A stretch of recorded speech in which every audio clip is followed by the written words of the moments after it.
Hello everyone, সেদিনকে আমি মা বোন তিন মূর্তি বেরিয়ে পড়েছিলাম ব্রহ্মা পুজো মেলায় যাওয়ার জন্য। তার আগে রাধাবল্লভ বাড়িতে রাধাবল্লভকেও আমরা দর্শন করে নিয়েছিলাম। তো এই যে আমাদের ব্রহ্মা ঠাকুর, তো ব্রহ্মা ঠাকুরকে দর্শন করার পর একটুখানি মেলায় ঘুরতে গেছিলাম, মানে টুকিটাকি আর কি মেলা বসেছিল। এবারে মনে হয় সেরকম মেলা বসেনি, অন্যবারে তাও একটু বসে আর ভিড়ও মোটামুটি হয়েছিল। তো তাও টুকিটাকি আমরা সব দেখছিলাম কোথায় কি বসেছে, এখানে কানের তারপর ক্লিপ আর এই হাতের এইটা আমি একটা নিয়েছি। তো তারপরে মা এখানে এসব কি দেখছিল, কিনছিল টুকিটাকি। তারপরে ফুচকা খেয়েছিলাম তিনজন মিলে। তো তারপরে মা আমাকে একটা এরকম বেলুন কিনে দিতে বলছিলাম, তো বেলুন নিয়ে একটুখানি আর কি ঢং করছিলাম, বেশ ভালো লাগছিল।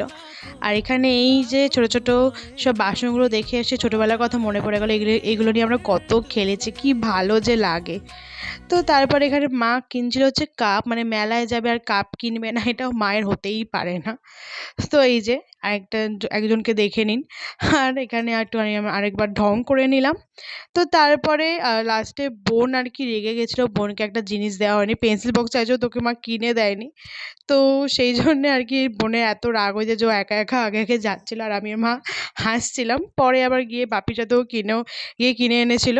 তো তবে বাড়ি এসে এখানে খাচ্ছিলাম হচ্ছে আজকে মাটন, আর তার সাথে ছিল হচ্ছে ফ্রায়েড রাইস। তো ব্যাস আজকের জন্য এইটুকুই, টাটা।